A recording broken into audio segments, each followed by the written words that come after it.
Hello, everyone. Welcome to episode number 3 of Tarot Talk. This is talking about episode 3 is going to center on oracle decks and oracle cards. There are many cards you can get that come complementary to your reading just to add a little extra something. And also, it makes a bridge on, as you all see when I do my readings, my decks kind of affirm each other. Well, not kind of, they do a lot. So it does bring in a separate energy that allows you to see that your energy is on track. So I know that if you're reading for yourself, you're trying to decide whether or not you're making it up or if the cards are really saying that. And oracles can help you cut to that chase. Now, one of my favorites is the clear. Well, these are all my favorites. I use all these decks. All of these are crystals, and it's a crystal healing deck. And I pull random to allow myself to have the energy for meditation and clearing. Okay, and it also helps me learn about different stones. So this was the purpose of adding this deck, was so that I could learn more about crystals while using them to clarify my readings. And these are ones I use for the meditation portion. So this is a really valuable deck to me because it's very different from the rest of my decks. And it adds an extra level to the readings. Then I have, this was one of my very first really strong bond that I found. Didn't have any research on it at all, and I just bought it on a gut feeling. Now, you got to understand, oracle decks are very different from tarot, because if you see this deck, it has both sides. Okay, both sides. So you can't hardly shuffle without looking at it. So I have to watch myself, because I will try to glom onto a vibe. So I have to kind of shuffle and let myself do it this way. Now, the one thing about this is a positive affirmation deck. It is the law of attraction deck.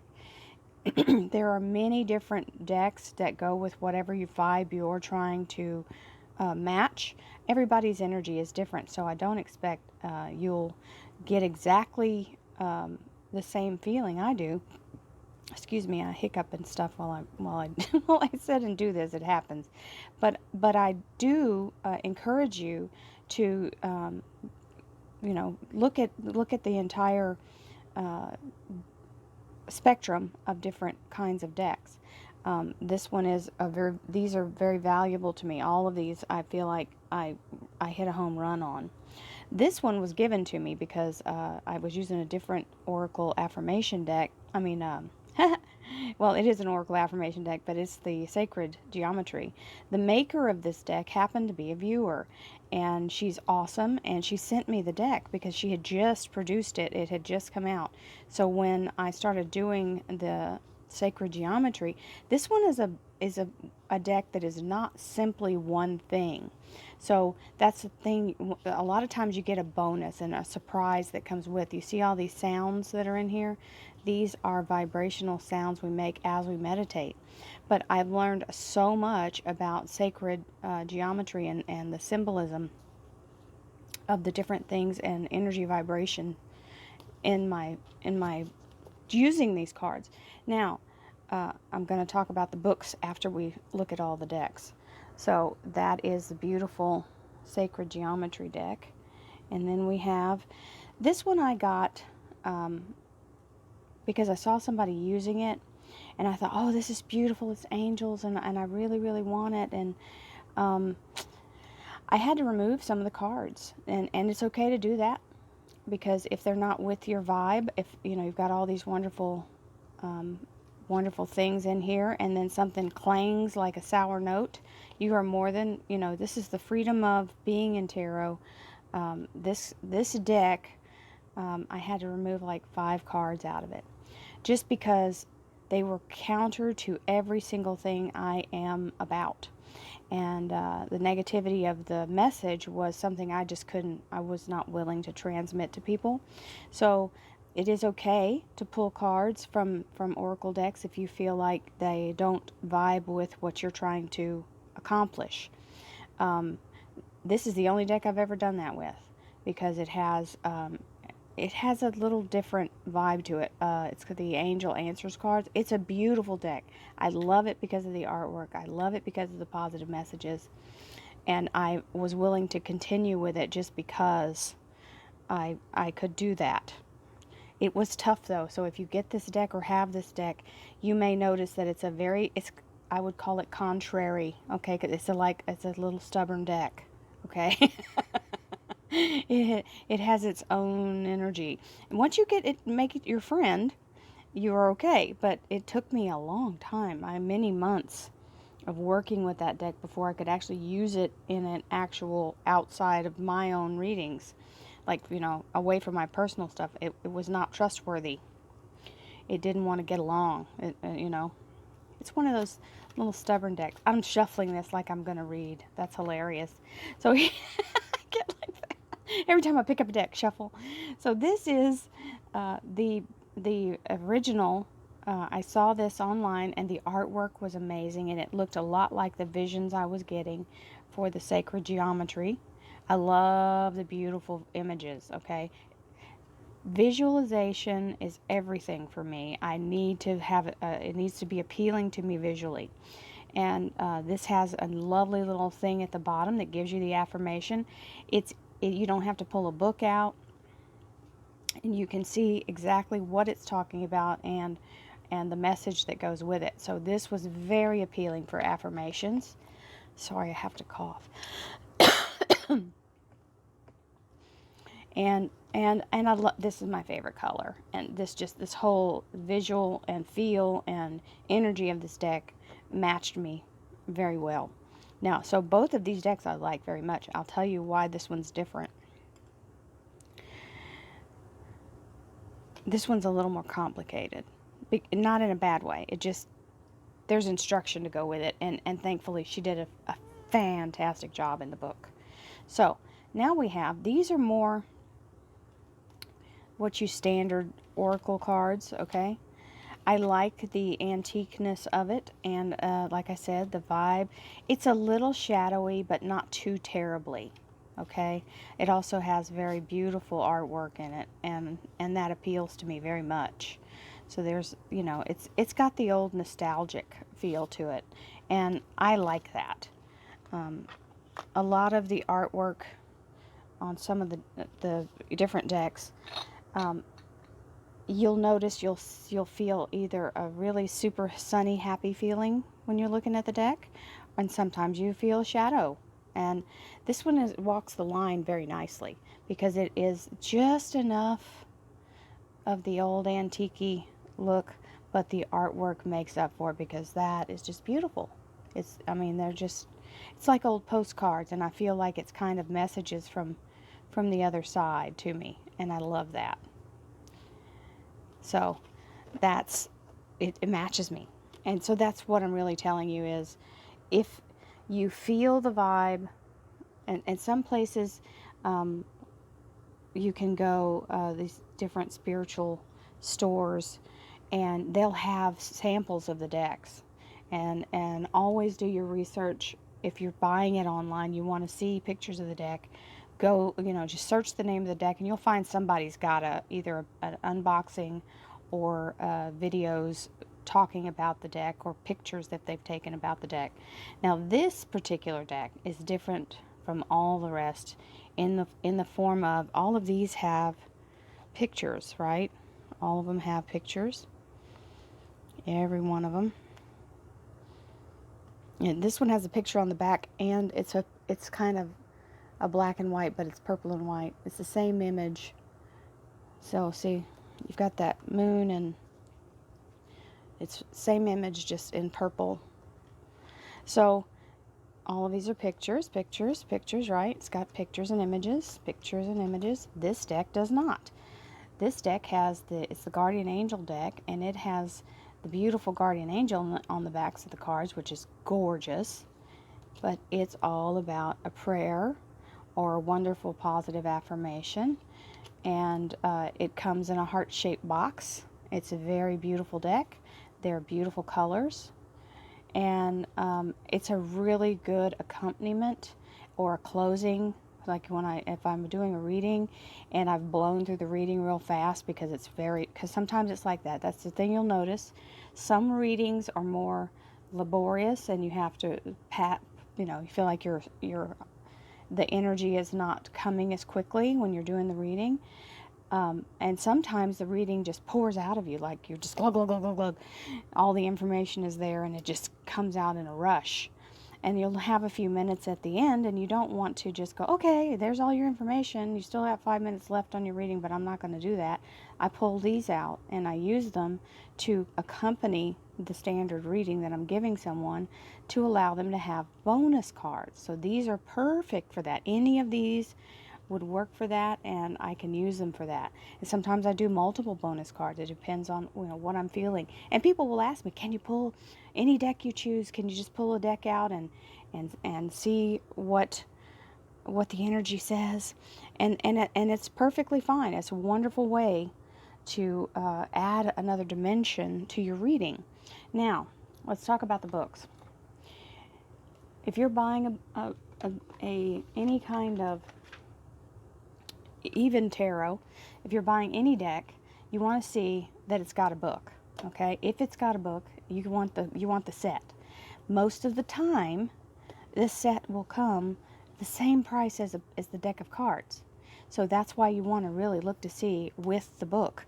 Now here's the crystal cards. Now you see they're not colored. I wish they were, but they're not. I get the general gist of it, and the card is colored, so that allows that to be okay. I prefer color, but it's okay. It wasn't a big deal, and I love the deck, and the deck is very vivid, so I feel okay, I can make that work. Now, this one, I had no idea when I started using this deck. The amount of information that's in this book is amazing. Emily, hats off to you. You did a great job. The guidebook has not only the cards and all of the meanings and the different things about the sacred geometry piece, but as you go through, it also talks about crystals. It tells you the meanings of the crystals, animal images, what they represent as totems, what spirit animal things, crystal properties. That's where the crystals start. It doesn't have everything in it, but it has the meat and potatoes of really important stones.